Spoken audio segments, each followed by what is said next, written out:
Annie. My name is Melanie Dixon. I'm a registered early childhood educator and director of professional practice here at the College of Early Childhood Educators. And I would like to welcome you to the Supporting Children's Wellbeing and Safety webinar.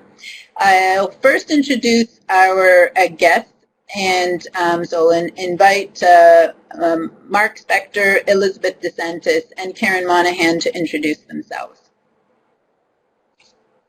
Thanks, Melanie. So my name is Mark. I am a lawyer. I'm also the Director of Professional Regulation here at the college. And what that means is that I work with the college and its committees to address concerns involving early childhood educators. That can range from simply dealing with a phone call expressing a concern, all the way to investigations and prosecutions in the most serious and awful matters. Hi, my name is Elizabeth DeSantis, and I'm a registered ECE working with the YMCAs across southwestern Ontario. I'm currently supervising a full-day site as well as school-age programs. Hi, I'm Karen Monahan. I'm also a registered early childhood educator. I'm with the Durham District School Board, and I'm in the role of ECE facilitator. So in that role, I go to different schools and support the ECE in their classrooms.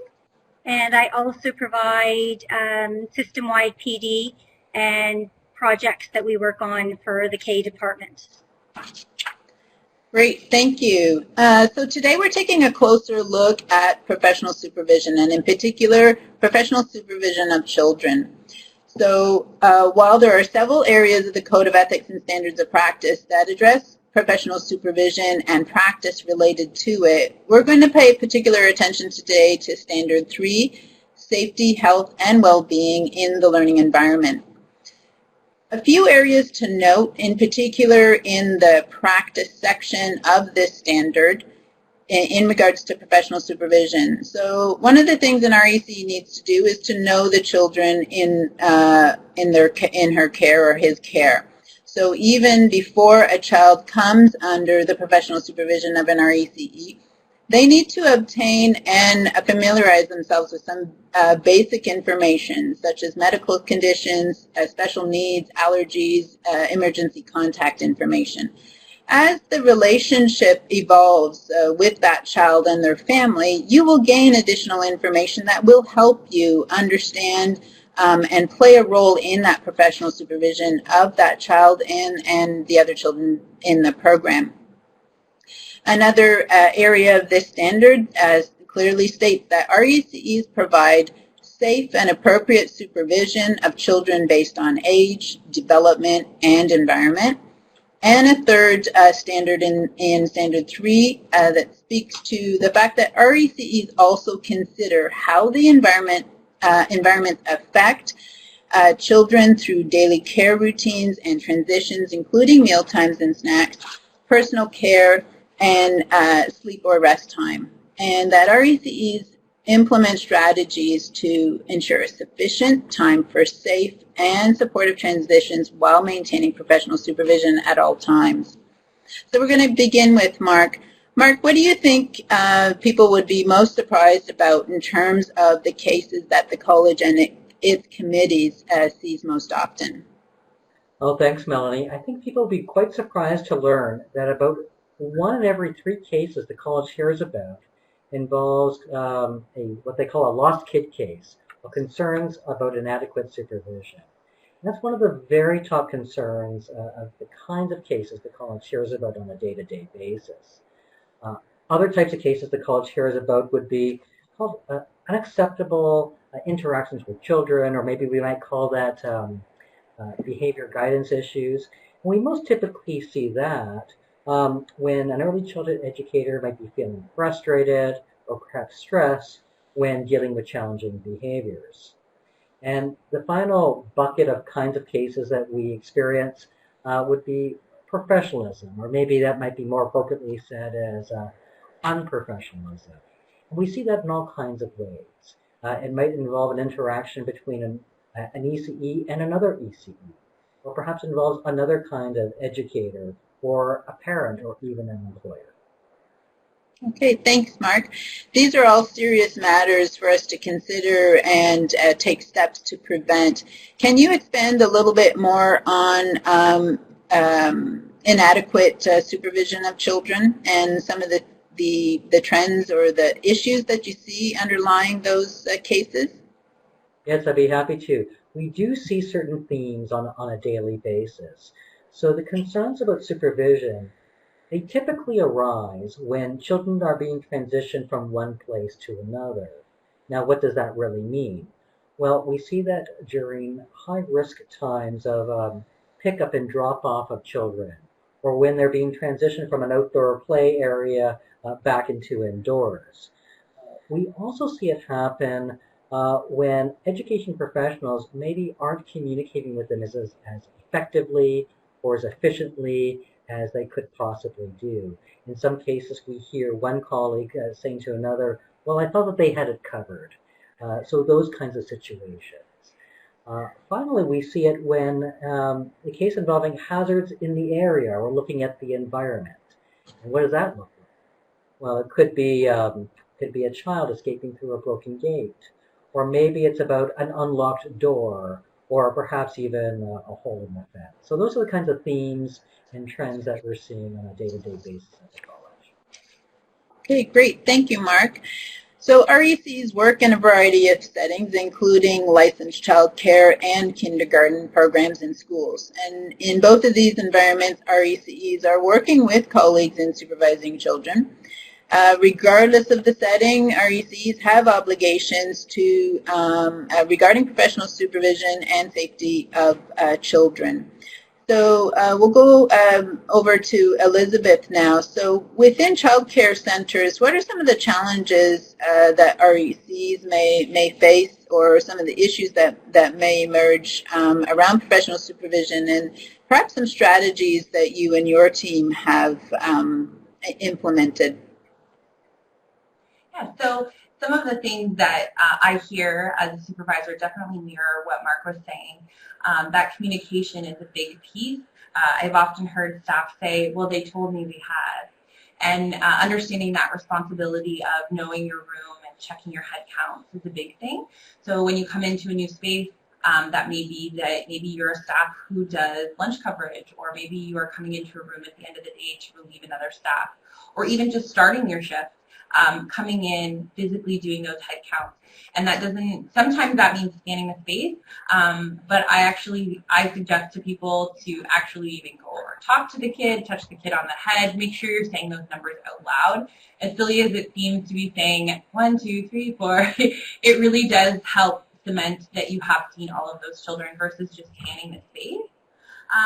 And then around that communication piece, coming up with ways of tracking that. So confirming when you come into a space. So right now you have, I'm going to take, this child's coming with me to the bathroom, really being verbal with your coworkers and the people around you. And when you get into that practice of doing that, it just becomes second nature, and people want to hear you say those things. So my team also uses whiteboards, so we track who's inside, who's outside, constantly changing that. And knowing your sign in and sign out procedures and how you track those numbers as well. Those can be easy misses too. You know, groups are combined and a kid gets signed on the wrong sheet. Those are the kinds of things we need to be watching for, so that we're not miscounting those numbers and someone is somewhere they're not supposed to be. I do find as well that small group takes the risk off of the staff. So it's a lot different to supervise 24 children in a playground than it is to supervise 8. If you have 3 staff and 24 children, everybody's watching all 24 instead of one engaging solely with those 8 children. And we do find that helps our programs as well with engagement and really offering the best quality of program. We're able to spend more time with the children because we have less bodies that we actually have to scan. So we're reducing that risk and increasing engagement, which is a really great win for everybody. And knowing those kids, knowing those ones who are going to maybe push the limits, or maybe it's a child who doesn't push the limits. Maybe they play very quietly. They like to find that little nook and play by themselves. Those are the kids that sometimes get missed. So those are the ones that we need to be mindful of as well, not just the ones who are a little more prone to adventurous behavior. Great. Thanks, Elizabeth. Karen, in the kindergarten environment, I mean, that looks different than from licensed child care. What should RECs be aware of in that context, and what are perhaps some of the strategies that you've seen employed in your school board?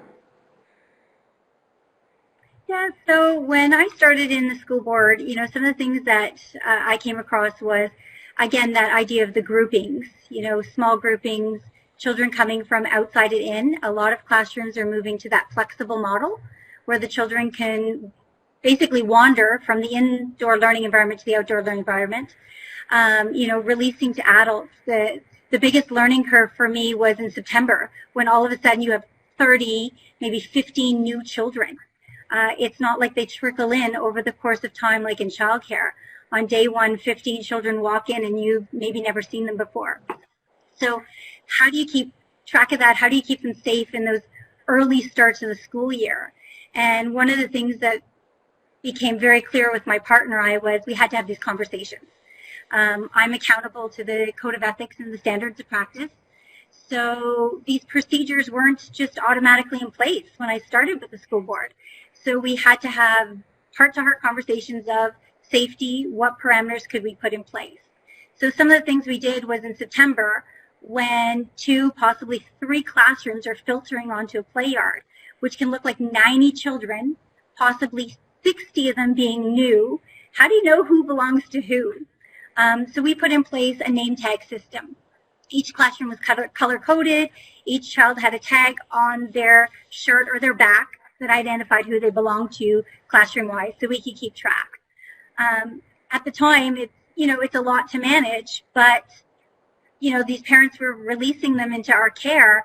For some of them, it was their initial relationship with us. So bringing safety as the forefront was a very positive way of building that relationship.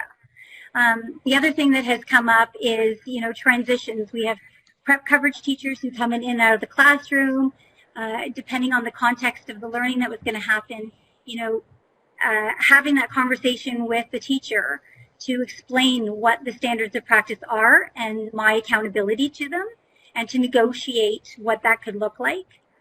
The other thing that Mark talked about was transitions. Transitions are busy. They're stressful. And as Mark identified, when we're under stress, we make mistakes. So I'm a big advocate of let's slow that transition down and treat it as a learning opportunity. So if we're all calm, the children know what to expect and what their process is, we're less likely to have errors. So for me in my classroom, I did a lot of co-constructing with the children. So bringing them to carpet and talking to them about safety. What does it mean? What it can look like? What is their role? What is their responsibility? What is my responsibility? And hashing that out together. The other issue for a school board is the advocacy piece. So ensuring that everyone is sharing information. Our administrators, our special ed team, our teachers, the ECs are all communicating about the children and their needs. So if a child does have a safety plan, getting access to it, reading it, and truly understanding what that safety plan means. So for my learning curve in the school board, it really was, being a voice, having conversation and advocacy, and kind of that preventative lens, before something bad happens, wait a second, what can we do here to prepare for the potential? Great. And I think that's one of the things that RECs can bring into that environment is just a different viewpoint, a different lens in terms of how you might handle safety in that context. So any other additional thoughts any of you have in relation to this topic before we wrap up? Melanie, one other thing that I've done a lot of work on in the school board is the learning environment. So really kind of going deep into how we set it up. Looking at where are we putting carpets, where are we putting shelving, what are the pathways we're creating, and what messaging does that setup invite for the children. So as Elizabeth talked about, that small groupings is so much easier. to manage and navigate, and the children's behaviors are more positive in that setting. So, really looking at the environment of an engaged child, you're going to get less behaviors, but also, if we do have children who have the tendency to possibly leave a room intentionally or just saunter off, can we position furniture to kind of slow down their pathway before they get out, which buys us time to catch up to them. And, if we are concerned, again, bringing it back to that advocacy piece of possibly getting an alarm on the door, meeting with our health and safety rep to talk about these concerns. But our environment sends messages to the children, and the children respond accordingly. Yes, great. Elizabeth?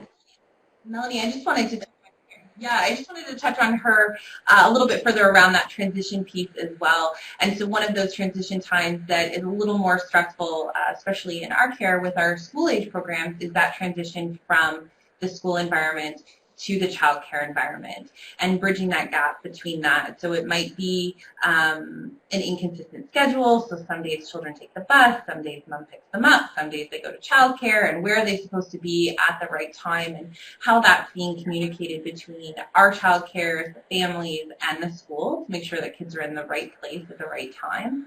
And then bridging that gap with those older school age children, because we're taking them from an environment that they're very comfortable, they have the freedom to go in where they want, when they want sometimes, and that's their space. And then they come to our programs and we have some different standards. We have to keep them within our line of sight. They need to be in the rooms with us so that we can be in compliance with the Child Care and Early Years Act.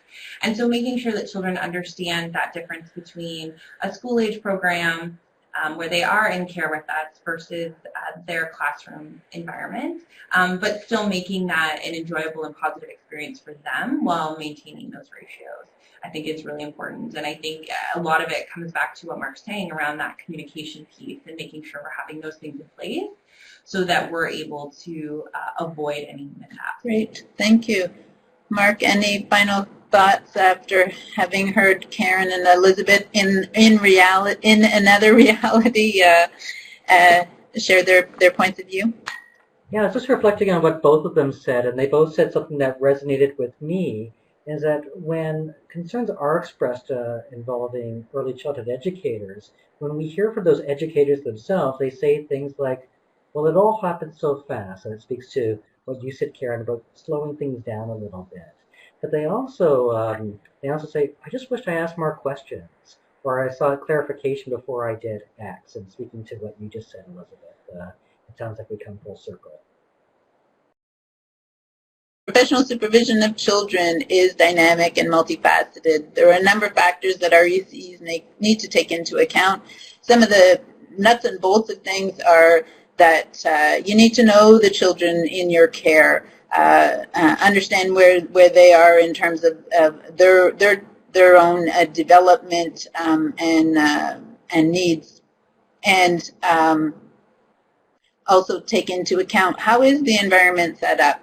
What are the relationships within that environment with the children, with your colleagues, and also from observation perspective, there's the basics of head counts all the way to having a sense of how are the children engaged in the environment and what are some of the things you can do to keep them engaged and reduce some of those potentially stressful situations that may occur during times of transition. We saw that communication is key, critical piece, and also taking time to reflect upon when a situation does occur or the risk of a situation, something could have happened, just taking the time to reflect upon it and have some discussion with your colleagues.